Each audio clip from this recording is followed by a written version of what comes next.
Dalawa na ang timbog, isa na lang ang natitira. Si Lucy, maabutan pa kaya ng mga operatiba? Maging mga laman ng bawat computer susuyurin at magugulat po ang lahat sa tatambad na ebidensya.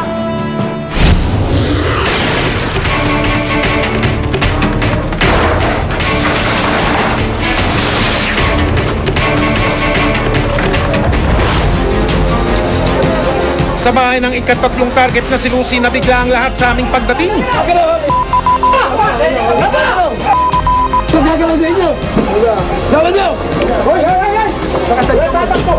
Huling-huli sa akto ang isang babae habang nasa harapan ng computer. Anong ginagawa sa'yo? Anong ginagawa mo? Sir, ito pa ako. Isa pa uling babae ang nahuling pilit pinagkakasya ang sarili sa pinagtaguang kabinet. Nang siya'y lumabas, nalantad sa amin ang isang dalagitang walang damit pang itaas. Inaatasan kami ng korte na mag-search at hanapin yung mga computers na ginagamit sa pag-commit ng ganitong klase ng violation, yung violation ng Republic Act 9775, ha? May kachat ka? Isang bata ang inabutan namin sa isa pang kwarto. Nagmamadali siyang humiga at tila nagkunwaring tulog. Anak daw ito ni Lucy. Huwag kang matakot. Tiga NBI kami, Computer Crimes Division. Nandito din kasama namin, tiga DSWD. Opo. Hinanap namin si Lucy. Magandang gabi. Eto pala siya at natutulog na raw. Totoo nga yata ang kasabihan, pinakamahirap gisingin ang nagtutulog-tulugan.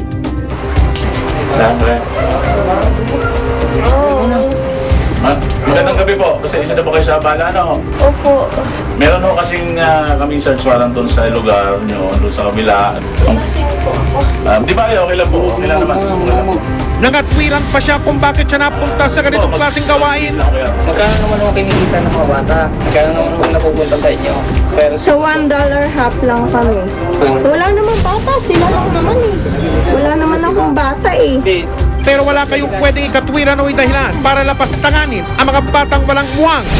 Initan lang naman dito kaya pinag-initan ako eh. Lahat ng may computer nagsa-cyber. Ituturo ko, hindi sa nakainom ako, may ano lang ako problema kaya nakainom ako ngayon. Kinumpis ka ng NBI ang lahat ng nakuwang ebidensya sa tatlong bahay. Ito na yung broadband na ginagamit nila. Okay. Dito sila nagko-connect para magkaroon ng internet service. Ang mga naresto, umpisa nang tatahakin ang daan papunta sa kanilang dapat panagutan.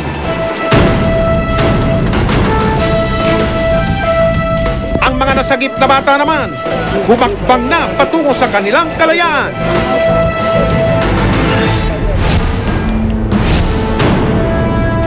Sa tanggapan ng NBI, nakausap namin ang 12 taong gulang na anak ni Lucy. Siya ang batang nagkunwaring tulog lang kami ay dumating. Nakakakilabot na mga isiniwalat niya sa amin. Kayo bang mag-partner ni Ate? Natawag lang ako. Tinatawag ka niya pag Pag gusto ng bata. sino may gusto ng bata? Yung customer. Alam ba ng mami mo na nagsa-cyber ka? Pinapayagan ka niya? Medyo. Kanino napupunta yung kinikita mo? Naipon Nino? ng lola ko. Ganito rin ang mapapait na kwentong narinig namin mula sa ibang bata. Nag-iwag po sa harap ng computer. Tila pinapaniwala silang walang mali sa kanilang ginagawa. Nasaan ang kinikita mo? Sa ate ko po, pang pinanggagastos. Gagastos. Hindi ka binibigyan.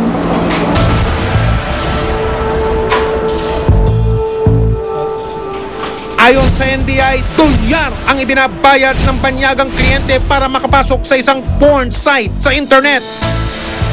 Kumikita raw ng hanggang 250 piso kada minuto ang isang cyber sex operator sa ibang bansa. 50 pesos naman kada minuto, 4 hanggang 10 milyong piso kada buwan ang kinikita ng isang operator sa Pilipinas.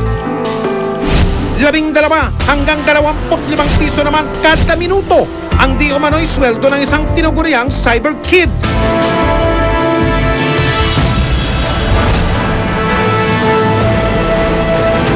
Formal ng sinampahan ng kaso si Lucy. Hindi man nahuli si Tracy, damay pa rin siya sa kaso. ang dinidimanda natin dito si... Diba? Pinalaya naman si Letty dahil sa kakulangan ng ebidensya. Wala tayong nakitang activity, but instead, meron tayong mga nakitang computers at mga storage devices. At dahil meron naman tayong search warrant, obligado tayong kunin yan. Pinayagan naman tayo ng korte na mag-conduct ng forensic examination. Kaya lang, dun sa resulta ng ating forensic examination, nakakita tayo ng mga pornographic materials, at particularly child pornography, na pwede natin gamitin para makapag-file ng kaso. Sa pulungan, sinimula ng pagbayaran ni Lucy ang kanyang mga ginawa. Umaasa pa rin ang mga kinaukulan na may papasa ang batas na susugpo sa cybercrime. Ang hina ng law enforcement natin. Magaganda yung batas natin kumpara sa mga batas sa ibang bansa. Mayroong mga isinampang bills sa Kongreso para sa purpose na makapag-file ng kaso sa mga ganitong klase ng offenders. Pero ilang ulit na ito ay hindi umabot sa dulo o naging batas, yung cybercrime bill na tinatawag. Makalipas ang 2 buwan,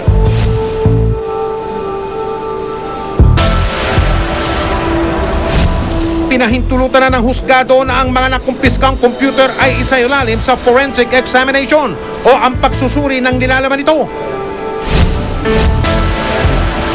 Kahit pa ang mga nabura ng dokumento, larawan o video, mabibisto.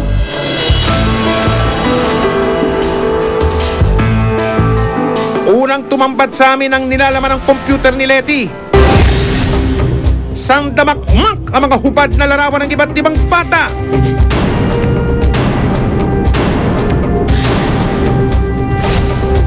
Pero ang talagang nagpatindig sa aming balahibo ay larawan ng hubad na batang lalaki at 2 batang babae na sa tansya namin ay 7 hanggang 12 taong gulang pa lang sila.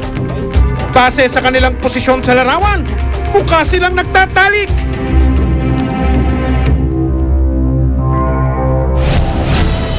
Nabisto rin ang nakakakilabot na sikreto ng computer ni Lucy. Umaapaw doon ang mga larawan na maseselang tagpong kinatatampukan ng mga batang tila walang muwang. Nahalukay din mula sa bungkos ng mga larawan ang isang kilalang muka. Si Lucy sumasalang din pala sa harap ng web camera. Noong Hunyo, nakatanggap ng sulat ng NBI mula sa Federal Bureau of Investigation o FBI ng Estados Unidos.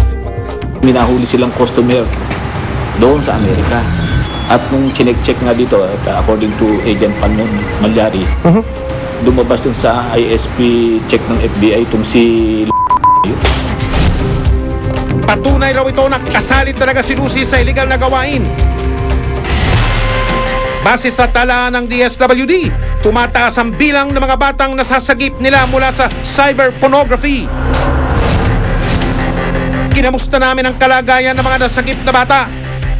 Ayon sa DSWD, mabigat ang kanilang pinagdaraanan. Kamusta na po yung mga batang nasagip? Well, inaalagaan sila at binibigyan ng ating tinatawag na psychosocial intervention. Ang una yung lito. Kasi ang predominant na mangyayari sa isang katulad nila na mismo ang mga magulang ay bahagi ng pagdala sa kanila, no? Or mga pinagkakatiwalaan nilang tao na dinala sila sa ganung sitwasyon. Tutulungan silang mawasto ang pag-iisip kaugnay dun sa karanasan. Pag sinabing wasto, nakabata yan sa pagkilala sa dignidad nila, sa kanilang pagkatao, ang pagprotekta ng karapatan nila at kapakanan nila. Doon may pagkakataon na silang maranasan kung paano maging isang bata.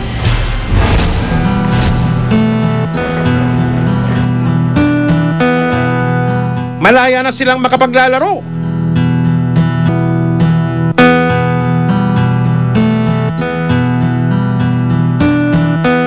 At naway ligtas na sila sa mga mapagsamantala.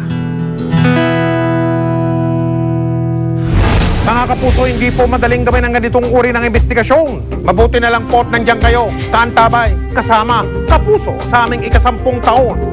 Malaki pong pasasalamat namin sa inyong patuloy na pagtangkilik at pagtitiwala. 10 taon na po tayong sama-samang nagbubulgaw sa mga anomalya, sama-samang nagtatanggol sa mga naapi, at sama-sama pa rin tayong aaksyon sa mga susunod na taon. Dahil ang mga abusado at ang mga manloloko, hindi natin tatantanan. Hanggang sa muli, ako po ang inyong kapuso Mike Enriquez at ito ang investigador, 1 dekada na.